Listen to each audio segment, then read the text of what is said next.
आज का हमारा पाठ है 8वां पाठ। अपने संस्कृत का हम 8वां पाठ चले आए हैं। अगर आप 8 से 7 तक के पाठ को नहीं पढ़े होंगे तो आप प्लेलिस्ट में जाकर एक एक करके आप जरूर पढ़ लें और अपने तैयारी एकदम पूरे निष्ठा के साथ करें। तो अष्टम पाठ जो है हमारा, जिसका नाम है कर्मवीर कथा, जो कि हम कहते हैं कर्मवीर की कहानी, तो इस पाठ में मैं कई सारे पॉइंट भी लेकर आया हूं और अंत में आपसे प्रश्न भी हम पूछेंगे। तो हमने पहला पॉइंट लिखा है कि प्रस्तुत पाठ कर्मवीर कथा में परिश्रम के महत्व पर प्रकाश डाला गया है। बच्चे ये ध्यान में रखना। अगला पॉइंट है कि बिहार प्रांत के दुर्गम क्षेत्र में भीखन टोला नामक गांव है, यहां से प्रश्न बनते हैं। वहां निर्धन, अशिक्षित तथा कठिनाई से जीवन यापन करने वाले लोग रहते थे और उन्हीं में से एक दलित निर्धन परिवार के लोग गांव के बाहर कुटी यानी झोपड़ी में रहते थे। तो चलिए हम आगे बढ़ते हैं और आपने अभी जितने भी पॉइंट समझा आप इसको बस 1-2 बार पढ़ लेंगे तो हम गारंटी देते हैं कि आप एक एक प्रश्नों को आप लगा सकते हैं। तो हम अब आगे बढ़ेंगे।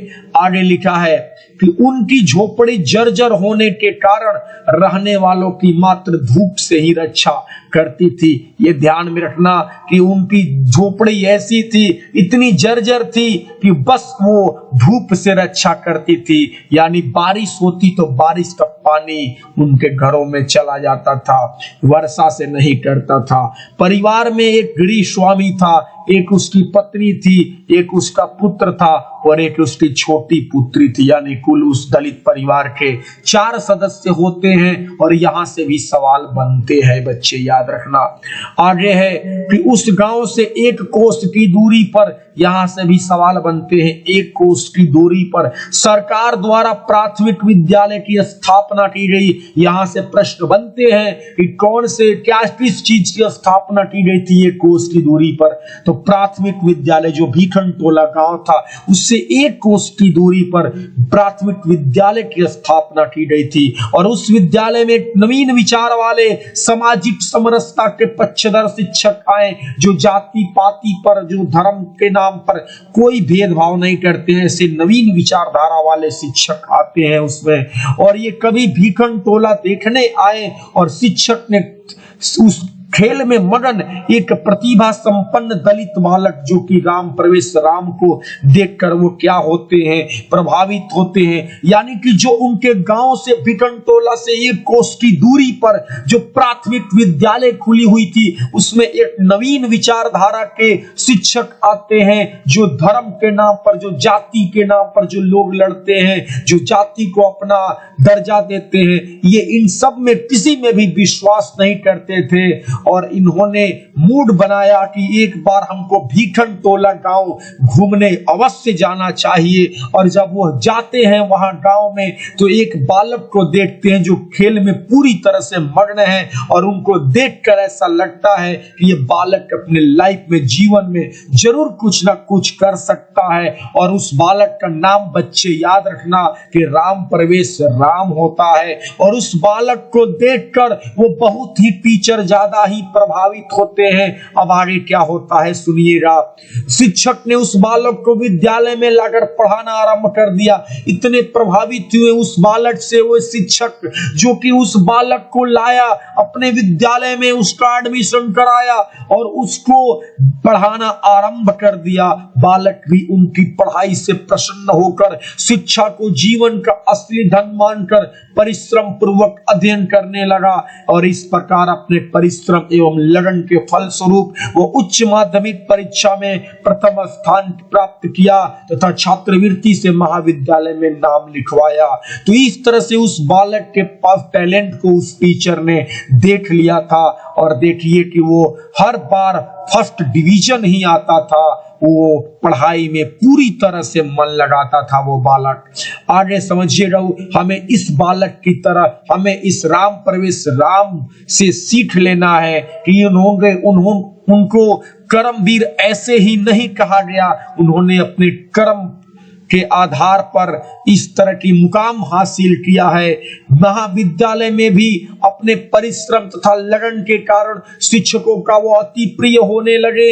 हर क्षण मन पूर्ण मन योग से पठन पाठन में बिताने लगे हुए। स्नातक की परीक्षा में भी वो प्रथम स्थान प्राप्त कर महाविश्वविद्यालय की प्रतिष्ठा बनाई। ये प्रश्न पूछा जाएगा कि स्नातक की परीक्षा में प्रथम स्थान प्राप्त कर महाविद्यालय की प्रतिष्ठा बढ़ाई। ऐसी सफलता के कारण सर्वत्र उनकी प्रशंसा होने लगी। होगी भी क्यों नहीं, जरूर होनी चाहिए। आगे सुनिएगा, पिता को कोई नहीं जानते हुए भी विद्या पुत्र के कारण वे प्रसिद्ध हो गए, अर्थात पुत्र के कारण पिता माता की इज्जत बढ़ी। और हमको भी ऐसा ही करना चाहिए कि हम इतना कर्म करें अच्छा कि हमारे वजह से हमारे घर वाले, हमारे खानदान का जो दर्जा हो उच्च हो। आगे हम कुछ सवालों को लेकर आए हैं, सवालों को लगाएंगे।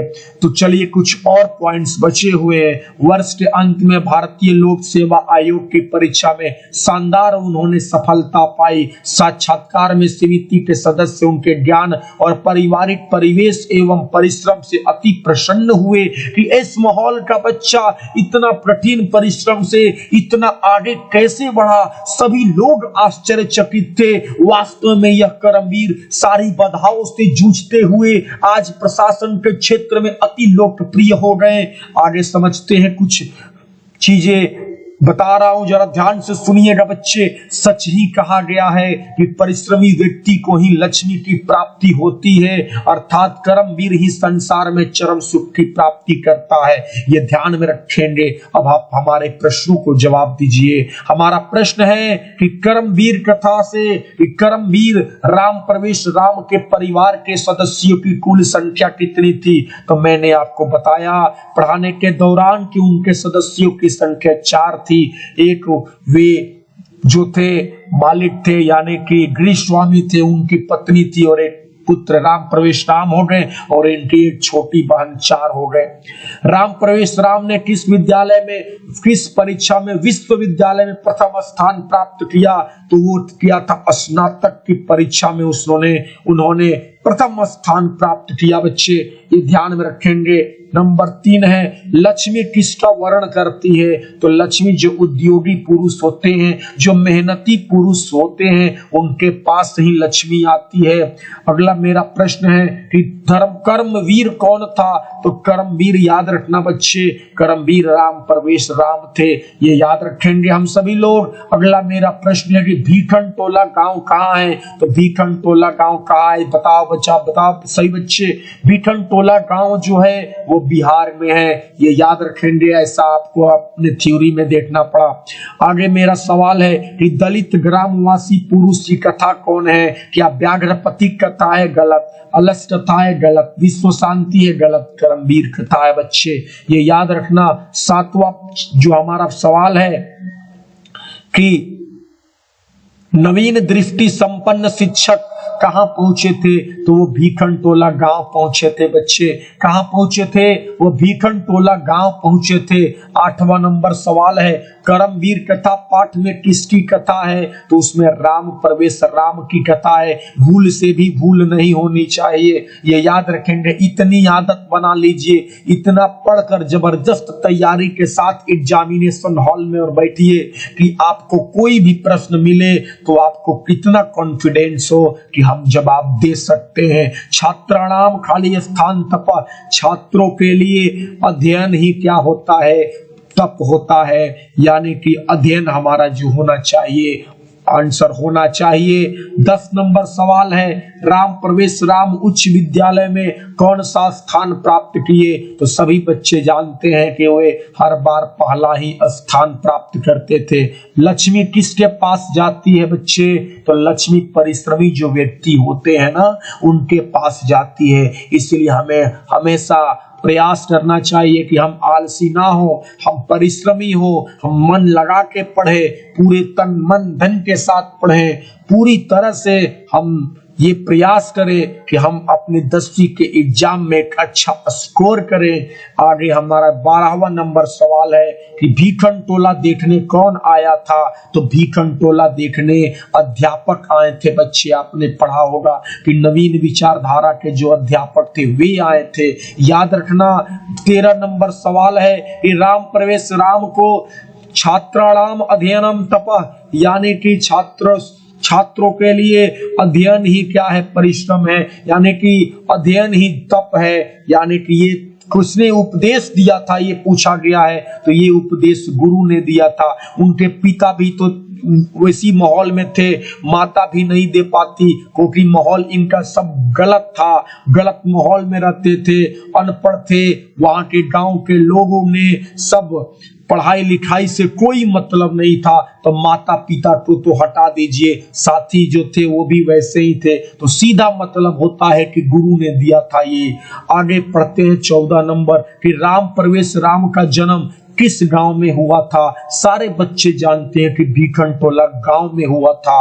अगला मेरा प्रश्न है 15 नंबर कि प्रशासन ने भीखन टोला से 1 कोस की दूरी पर क्या स्थापित किया था? तो आप सभी बच्चों को पता है कि वहां पर प्राथमिक विद्यालय स्थापित किए थे। अगर आपको वीडियो अच्छा लगा है बच्चे तो प्लीज आप लाइक कर देना और अपने दोस्तों को भी शेयर कर देना। धन्यवाद।